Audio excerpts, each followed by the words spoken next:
శ్రీమాత్రే నమ. జై గురు దత్తాత్రేయ నమ. ఈ వీడియోలో మనం వృషభ రాశి వారికి శ్రీ పరాభవ నామ సంవత్సర ఉగాది ఫలితాలు తెలుసుకునే ప్రయత్నంలో ఈ రాశి వారికి ఆదాయం 5, వ్యయం 14, రాజపూజ్యం 5, అవమానం 4 ఉండడం జరిగింది. మొత్తం మీద వ్యయం ఎక్కువగా ఉండడం వల్ల ఏదైనా ఈ వ్యయాన్ని మీరు శుభకార్యం చేసే నిమిత్తం కానీ గృహ నిర్మాణం చేపట్టే ప్రయత్నంలో చేసినప్పుడు అది మీకు ఆటోమేటిక్గా ఆ వ్యయం ఎక్కువ అవడం వల్ల మీకు అది అనుకూలంగా ఉండడం జరుగుతూ ఉంటుంది. అది ప్రధానంగా వృషభ రాశి వారికి ఈ సంవత్సరం అంతా కూడా శని భగవానుడు 11వ స్థాన సంచారం జరుగుతుంది. అంటే శని రాశి వారికి యోగకారకుడు, సంవత్సరం అంతా అనుకూలంగా ఉండడం వల్ల ఇంచుమించుగా శని గ్రహం అనుకూలిస్తే మిగతా గ్రహాలు కూడా అనుకూలించడం జరుగుతూ ఉంటుంది. ఈ రాశి వారికి శని భాగ్య రాజ్యాధిపతిగా యాక్ట్ చేయడం జరుగుతూ ఉంటుంది. అంటే భాగ్యాధిపతిగా లాభస్థితి అవటం వల్ల ప్రధానంగా అదృష్టం కలిసి వస్తుంది. స్త్రీలకి సంతాన లాభం కలుగుతుంది. సంతానాన్ని ఆశించే దంపతులకి ప్రధానంగా స్త్రీలకి ఈ సంవత్సరంలో సంతానం లభించే అవకాశం ఉంది. సంతానం ద్వారా అభివృద్ధి కూడా మీకు ఈ సంవత్సరం లభించే అవకాశం ఉన్నది. అలాగే ఎవరైతే దూర ప్రాంతంలో విదేశంలో విద్యా అవకాశాల కోసం ప్రయత్నం చేస్తున్నారో, అక్కడ ఉద్యోగ కొరకు ప్రయత్నం చేస్తున్నారో వారికి ఇది అనుకూలమైనటువంటి స్థితి. ఇక దశమాధిపతిగా వ్యయ స్థానంలో ఉండడం వలన జీవనోపాధికి అవకాశాలు పెరుగుతాయి. నిరుద్యోగులకి ఉద్యోగ అవకాశాలు లభిస్తాయి. ఆల్రెడీ ఉద్యోగంలో ఉన్న వాళ్ళకి ప్రమోషన్ లాంటిది లభించడం జరుగుతుంది. అంటే మొత్తం మీద అతి రేరుగా 30 సంవత్సరాలకు ఒకసారి 2.5 సంవత్సరాల పాటు ఉండే శని భగవానుడు ఈ సంవత్సరం మీకు చాలా అనుకూలంగా ఉండడం వల్ల మరి ఎప్పుడైతే శని భగవానుడు అనుకూలించాడో రాహుగ్రహం కూడా అనుకూలించడం జరుగుతూ ఉంటుంది. ప్రస్తుతం ఈ రాశి వారికి రాహు దశమ స్థాన సంచారం జరుగుతుంది డిసెంబర్ 5వ తారీఖు వరకు. అంటే వృషభ రాశిలో ఎవరైతే సినిమా రంగం, టీవీ, మీడియా రంగంలో ఉన్నారో, అలాగే సాఫ్ట్వేర్ రంగంలో ఉన్నారో వారికి అనూహ్యంగా అభివృద్ధి రావడం జరుగుతూ ఉంటుంది. మీలో ఉన్నటువంటి టాలెంట్కి తగిన గుర్తింపు రావడం జరుగుతూ ఉంటుంది. అంటే ఎక్కువగా సినిమా, మీడియా రంగంలో ఉన్న వాళ్ళకి మీరు ఏదైనా ఒక అవకాశం కోసం, ఒక పాత్ర కోసం ప్రయత్నం చేస్తుంటే ఒక నిర్మాత చుట్టూనో ఒక దర్శకుడు చుట్టూనో తిరుగుతూ ఉంటే మీకు వేరే చాయిస్ ద్వారా అవకాశాలు రావడం జరుగుతుంటుంది. అంటే మీరు ఒక చోట ప్రయత్నం చేస్తుంటే వేరొక చోటకి అవకాశాలు రావడం జరుగుతూ ఉంటుంది. అయితే మీరు వచ్చిన అవకాశాన్ని, ఏది అవకాశం ముందుగా వస్తే దాన్నే ఉపయోగించుకోవాలి తప్ప, అలాగే ఉద్యోగ ప్రయత్నం చేస్తున్న వాళ్ళు కూడా పర్టికులర్గా అదే ఉద్యోగం కావాలి అనుకోకుండా ముందుగా మీకు ఏ ఉద్యోగం మిమ్మల్ని వెతుక్కుంటూ వచ్చిందో ఆ ఉద్యోగంలో చేరిపోతే మంచిది తప్ప, మనం ఎదురు చూస్తున్నది ఇంకా లేట్ అవ్వచ్చు. అందువల్ల ఏంటంటే ముందుగా ఈ ఉద్యోగ సంబంధించిన విషయాల్లో వచ్చిన దాంట్లో చేరిపోవడం మంచిది. అలాగే ఈ ఇండియన్ రైల్వేస్లో కానీ ఎందులో రైల్వే డిపార్ట్మెంట్ ఎంతైనా ఉద్యోగ ప్రయత్నం చేస్తున్నా, ఇండియన్ ఎయిర్లైన్స్ విమానాల సర్వీస్ సంబంధించిన వాటిలో వృత్తిలో మీరు ఉద్యోగ ప్రయత్నం చేస్తున్నా చాలా వరకు దశమ స్థానంలో రాహు మీకు అనుకూలించడం జరుగుతుంది. అంటే దశమంలో రాహు ఉంటే కర్మస్థానం అనేది యాక్టివేట్ అవుతుంది.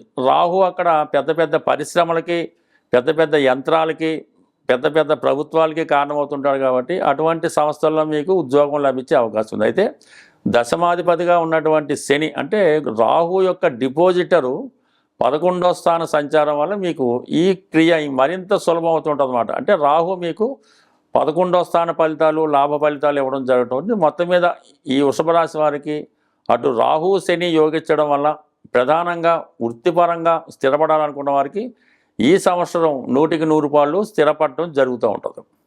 అయితే డిసెంబర్ 5వ తర్వాత రాహు వక్రగమనంలో 9వ స్థానానికి చేరుకుంటాడు. 9వ స్థానానికి చేరుకున్నప్పుడు మీరు సాధారణంగా పుణ్యక్షేత్రాలు దర్శించడం కానీ, విదేశ ప్రయాణాలు చేయడం కానీ జరుగుతూ ఉంటుంది. అలాగే కొన్ని సాంప్రదాయ విరుద్ధమైన నిర్ణయాలు తీసుకోవడం జరుగుతుంటుంది. ఇదే సమయంలో మీ దగ్గర బంధువుల్లో ఎవరికైనా అనారోగ్యం రావడం కానీ, వారు ఏదో కారణం వల్ల మీకు దూరం అవ్వడం కానీ జరిగే సూచనలు ఉంటాయి. ఇప్పుడు డిసెంబర్ 5వ తారీఖు తర్వాత రాహు 9వ స్థానంలోకి వచ్చినప్పుడు అయితే విదేశ వ్యవహారాలకు మాత్రం రాహు చాలా కలిసి వస్తుంటాడు. ఇక ప్రధానంగా గురువు, అంటే ఈ సంవత్సరం గురువు ఎప్పుడూ లేని విధంగా 3 రాశులు మారడం జరుగుతుంది. ఈ సంవత్సర ప్రారంభం నుంచి జూన్ 1వ తారీఖు వరకు ధనస్థానంలో సంచరిస్తున్నటువంటి గురువు మీకు అటు 2 విధాలుగా లాభపడుతూ ఉంటాడు. లాభాధిపతిగా ధనస్థితి, అష్టమాధిపతిగా ధనస్థితి అవ్వడం వల్ల గృహంలో శుభకార్యాలు జరుగుతాయి, ఆకస్మిక ధనలాభం కలుగుతుంది, కుటుంబ గౌరవం పెరుగుతూ ఉంటుంది. జూన్ 1 నుంచి అక్టోబర్ 31 మధ్యలో 3వ స్థానాన్ని చేరుకోవడం జరుగుతుంది. ఆ 3లోకి వచ్చినటువంటి గురువు 3, 7, 11 స్థానాలు యాక్టివేట్ చేయడం వల్ల వివాహ ప్రయత్నాలు ఫలిస్తాయి, వివాహం ద్వారా కలిసి వస్తుంది. ఇంచుమించుగా అక్టోబర్ 31 నుంచి జనవరి 24 మధ్యలో ఈ శని భగవానుడు సింహరాశిలో ప్రవేశించడం జరుగుతుంది. అంటే మీకు 4వ స్థాన సంచారం, అష్టమ లాభాధిపతిగా 4వ స్థాన సంచారం, గృహలాభం కలుగుతుంది, స్థానచలనం కలుగుతుంది, వేరే ప్రాంతంలో గృహం కొనుక్కోవాలనే మీ ఆలోచన నెరవేరుతూ ఉంటుంది.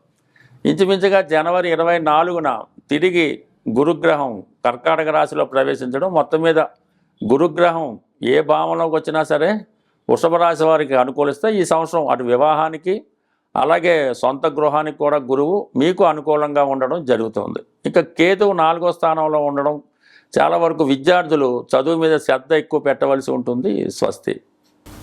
శ్రీమాత్రే నమః. జయ గురు దత్తాత్రేయ నమః. ఏదైనా మనకి గ్రహాలు ప్రతికూలంగా లేనప్పుడు ఆ గ్రహాల్ని సంతృప్తిపరచడానికి మనం సనాతనంగా ఆచరిస్తున్నటువంటిది నవరత్న ధారణ. అంటే ఆ గ్రహానికి సంబంధించినటువంటి దానం ఇవ్వడం, అంటే ఆ గ్రహానికి సంబంధించినటువంటి జపం చేయించుకోవడం కానీ వ్యక్తిగతంగా చదవడం కానీ జరుగుతూ ఉంటుంది. వీటిలో బాగా పనిచేసేది నవగ్రహ స్తోత్రాలు.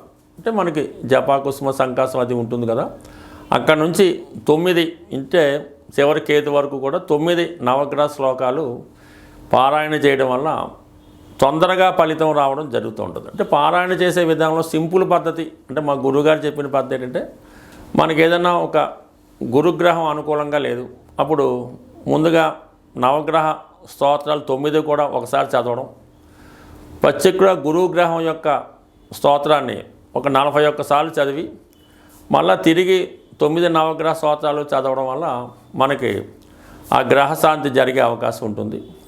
అవకాశం ఉన్నవాళ్ళు రత్నధారణ అన్నది, అంటే చాలా వరకు ఒరిజినల్ రత్నాలు దొరకపోవడం వల్ల ఇబ్బంది తప్ప, ఒరిజినల్ రత్నం అంటూ దొరికితే అది చాలా బ్రహ్మాండంగా పనిచేస్తూ ఉంటుంది. అది రవిగ్రహానికి కెంపు, చంద్రగ్రహానికి ముత్యం, కుజగ్రహానికి పగడం, బుధగ్రహానికి పచ్చ, గురుగ్రహానికి కనకపుష్యరాగం, శుక్రగ్రహానికి వజ్రం, శనిగ్రహానికి నీలం, రాహుకి గోమేధికం, కేతువుకి వైడూర్యం ధరించడం జరుగుతూ ఉంటుంది. అయితే ఇందులో ఈ శుక్రుడి దగ్గర రాబోతులకి వజ్రం, అది ఎక్కువ 2-3 క్యారెట్ల పడ్డ పెట్టవసరం లేదు, కేవలం ఒక 11 సెంట్లు లేదంటే 15 సెంట్లు సెట్ సరిపోతుంది. అయితే మినిమం మిగతా ఈ కెంపు కానీ పచ్చ కానీ కనకపుష్యం కానీ 1 క్యారెట్ ఉంటే 99% సరిపోతుంది. పెద్ద ఏజ్ ఉన్న వాళ్ళకి పెద్దది ధరించాలని, చిన్న ఏజ్ ఉన్న వాళ్ళకి చిన్నది ధరించాలన్నటువంటి భేదం అన్నది అది వ్యాపార ధోరణి అవుతుంది తప్ప మామూలుగా అయితే కాదు. నిరభ్యంతరంగా ఎటువంటి ఫేక్ కాకుండా మంచిది 1 క్యారెట్ ధరించినా అది 100% మీకు ఫలితం లభిస్తుంది. అయితే కేవలం రత్నధారణ ఒకటే కాకుండా రెగ్యులర్గా నవగ్రహ స్తోత్రాలు పారాయణ చేస్తూ ఏ గ్రహానికి సంబంధించినటువంటి కొన్ని ఈ ఆహార పదార్థాలు ఉంటాయి, అవి గోవుకి పెట్టడం వల్ల కూడా మీకు ఆ గ్రహశాంతి రావుతూ ఉంటుంది. మరి ఆరోగ్యం బాగలేదు, ఉద్యోగం రావటం లేదు అన్నప్పుడు గోవుకి, అంటే గోశాలలో ఆవుకి నానబెట్టినటువంటి గోధుమలు 1 కిలో పావు ఆవుకు పెట్టడం వల్ల మరి ఆరోగ్యం బాగుపడుతుంది, ఉద్యోగ ప్రయత్నాలు ఫలిస్తాయి. ఈ విధంగా ఈ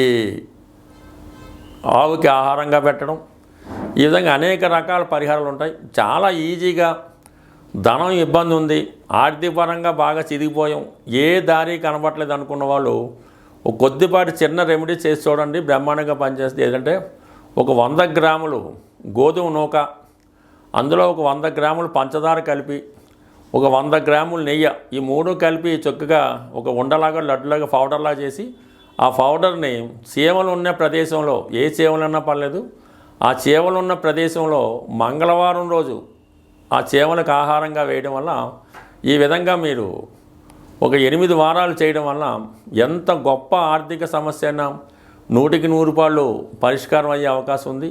బట్ ఏదైనా ఇందులో నమ్మకం అన్నది వెరీ ఇంపార్టెంటు. మీరు ఎంత నమ్మకంతో పరిహారం చేస్తే అది అంత బాగా పనిచేస్తుంది. నమ్మకం లేకుండా మీరు ఎంత గొప్ప ప్రయత్నం చేసినా అది వేస్ట్గానే మిగిలిపోతుంది. స్వస్తి.